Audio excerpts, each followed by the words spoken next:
You are freaking African Americans. What's Mark? Alright, what are you doing? I just did my DNA test and I'm putting it in the mailbox. Okay. To see what I am. You're a human. Yeah. Yeah, but you want to see what like ethnicity you are, I guess, right? Yeah. Okay.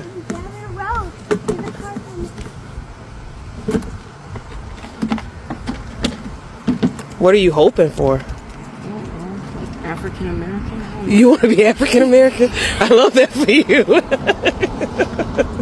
Alright. This is white people hair. What does that mean? It means that this hair is white. You are a white person. I'm not supposed to be white, we're supposed to be black and we're black. See the black white? Yeah, you're white. From what? Did you just figure out you were white? No, like the real white. Just like the flashlight. Well, because you're white, honey. From what? Because God made you white. No, I'm not supposed to be this way. What are you doing? Wash the white off. My color is white. Your skin is white. Because I'm white. And I'm not black. No. And I'm going to be black when I grow up. And then I'm going to be a big kid. When I be a big kid, I'll be black. Okay. I'm not white. You are white. You're white. Baby, your skin. You're white. You know your friends at school, you have white friends and black friends and brown friends? You're white. I don't have white.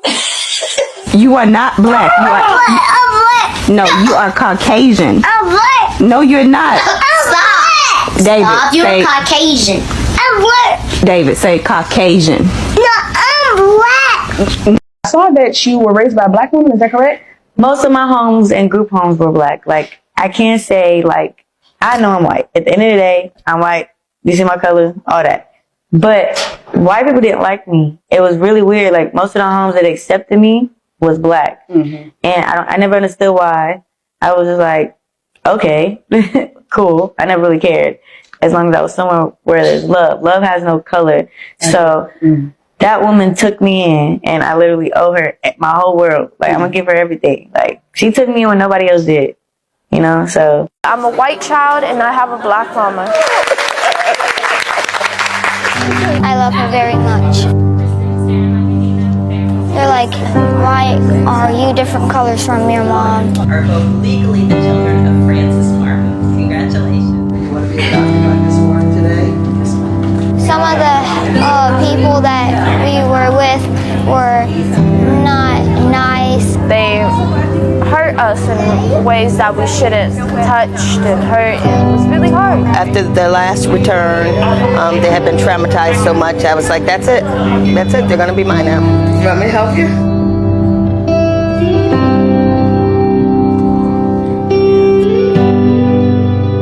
We were never cared for in the right way. Cared for us and let us know that we were special to her. Yes, they are all officially mine. Growing up, my best friend came from a mixed family. Her mom was white, her dad was black, and they had several children together. Her dad was my basketball coach, and I fell in love with their family and all of the kids, and their home became my safe space. I was there all the time, for days at a time, and especially on the weekends. So that meant that they would inevitably end up dragging me along wherever they were already planning on going. And every Sunday, that meant that they were going to church. Specifically, they were going to an all-black church. Every week that I went, myself and her mom were the only white people there. And I loved going to church with them every week. I loved the people, I loved the culture, I loved the faith traditions, I loved the way that they were so kind and accepting. They never made me feel weird for being there, they just greeted me every week with a big "Hello, Sister Sarah," and a hug. Growing up, there's nothing that could have given me a more rich experience than being surrounded by diversity and by different culture than mine. It made me better. And in that particular situation, it was extremely beneficial for me to experience what it felt like to be the minority in the room. So many people choose to hate simply because they've never been exposed to the richness and the beauty of others' cultures. To me, there's nothing more incredible than learning from and embracing one another. Our diversity is beautiful, it makes us better, and it's nothing to fear. Okay, Jonathan, I would love for you to tell me the story that you told me earlier today, because what you said, your response was so eloquently said, And like, the world needs to hear this. Go ahead. Okay, so one day. Remember, you got 3 minutes, so. Alright, so one day I was walking down the street with Davina, and then this man in his red truck, he literally said, "Yo, what you doing with that white boy?" And I said, "Excuse me, sir. Technically, if I live in a black family, I'm black. And also, you cannot judge someone by their color, because that's the way they look, and they don't want to change it. Neither can you. So, do not judge anyone. Do not judge anyone. So what's basically what you want the world to know? Do not judge anyone by their color." They didn't choose their family, but looking back, they wouldn't change a thing. Across the country, there are white kids who grew up in black households, raised by black foster parents, adopted by black families, or brought up by a black step-parent after their biological family fell apart. For years, many of them stayed quiet about what that experience was really like, not because it was bad, but because people kept assuming it must have been. Now, some of them are speaking up, and what they're saying is turning a lot of assumptions upside down. One thing almost every one of them says the same way: love doesn't check your skin before it holds you. When a child is hungry, scared, or alone, a black mother doesn't ask what she's supposed to feel toward a white kid. She feeds him, she checks his homework, she shows up to his football games and screams louder than anyone else in the stands. And that's not a headline, that's just love. And love has never once asked what color it's allowed to be. And these stories keep surfacing the same details. A black foster mom who kept a white teenager off the streets when nobody else would take her in. A black grandmother who raised her daughter's mixed-race kids like her own, teaching them to cook, to pray, to stand up straight and look people in the eye. A black dad who taught his adopted white son how to shave, how to tie a tie, how to be a man. The same lessons he'd give any son, biological or not. And what comes through again and again is how welcoming these families were from day one. Not tolerant, not polite, welcoming, doors open, plates full. Come sit down, your family now. Extended families that didn't blink twice. Aunties who call them baby the same way they call their own nieces and nephews that. Cousins who never once made them feel like an outsider. For a lot of these kids, walking into a black household for the first time was the first time they'd ever felt like they belonged anywhere. And here's the part that surprises people the most. Many of these kids say they didn't fully understand race or racism, or the way the world puts on skin color, until they got older and started comparing notes with the outside world. Inside their home, none of that mattered. It was just family, dinner table arguments over sports, chores, report cards, the normal chaos of being raised by people who loved you. But before we proceed, all credit goes to the creators of these videos. I'll play you one more clip and then I'll come back with my final commentary. Y'all, the pasty crown has been passed down. My son now knows what it's like to have a second mom who is a black woman. So as a kid, as the only unmelanated one 99% of the time, when I would go to my sister's house, my other mom, who is a black woman for context, she would, whenever, so Mom Canada's house was like the house to this day. Like, you never know. You go over there and there's just going to be other family members just chilling. Like, everybody's just going over there, right? And as a kid, this happened on like multiple occasions where if the little ones, like the little nieces and nephews or the little cousins or whatever, were acting out and acting crazy, Mama Carnetta would threaten to slap the black off of them.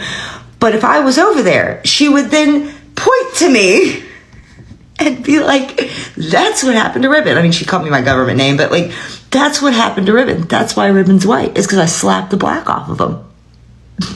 And she would say it with such a serious face. And then she would like look at me like, don't say anything. Don't snitch. And I'm just like trying not to laugh. I'd be like so serious. And I'd be like, yeah, that's exactly why I look like this. That's exactly what happened. And it would scare the crap out of these kids. They behave after that. Like, cause they were young enough that they thought that. Like, they would really think like that she had slapped the black off of me and that's why I was white. Just slapped the melanin right off. That's exactly what happened. That's exactly what happened, y'all. I actually once screwed up braiding somebody's hair because of this, because I was trying not to laugh so hard and it distracted me, because I learned how to braid. I know how to do quite a lot of braids, not doing any on white people that are not meant for white people hair, by the way. Just an FYI, because I always get people ask that when they find out I can braid. They'll be like, oh, you putting box braids in black women or in white women's hair? I'm like, no. But there was one time I was literally braiding a cousin's hair and like screwed up one of the braids. I had to restart the whole row because she said this, and I was trying not to laugh. I was trying to be so serious. But it happened today to my son. He was hanging out with friends, and we're all there at the park and whatnot. And this littler one was not listening, right? It was his friend's little brother who was not, because my son and his friends are too old to fall for this. But the little brother is not listening at all. And she, my friend, she just, without hesitation, is like, I'm going to slap the black off you. You don't stop climbing on that. Because like he was going to hurt himself as he was climbing on stuff he wasn't supposed to. And she then goes and like looks at Clark and's like, that's what happened to your brother's friend. That's why he looks like that. That's why he's white. And Clark is so confused. He's just like, what? Like he did not get it at all. But he just went with it. He was just like, okay. Sure, that's totally, whatever. I'm sorry, I can't stop laughing. It's just funny because, like, for me, the Mama Cornetta and stuff are the, like, queens of being able to keep a straight face, because I could never keep a straight face when saying that. And I've had people, like, make jokes about that as an adult too. I've even, like, if I go to a family gathering and stuff, because I come from a mixed race family, so like if I go to that side of the family and hang out with them, I am usually the only one that looks like this. And I've had family members also be like telling their little kids that that's why I look like this. And it's just so hard to keep a straight face. Like, how are y'all keeping a straight face while saying this stuff? It gets funnier because on the drive home, my youngest apparently heard this conversation and I didn't realize it. And he asked me if that's why he was white. He asked if that's why we looked different than our other family members. Because we've visited like my white family several times, right? Like visited them a lot. But not as much because they're farther away. We're here in Texas, you know, military moves you around. So he's seen the black side of his family a lot more. And he was like, is that why we look different? My poor children are so confused now. One woman talks about being placed with the black foster family and says her foster mother never once made her feel like a placement or a case. She was just mama's girl. This shows how black families over and over show up for children who weren't quote-unquote supposed to be theirs and loving them like they were never anything but theirs to begin with. No conditions, no hesitation, no headlines needed, just open arms. And this isn't about erasing anyone's identity or pretending race doesn't matter in the world outside the front door.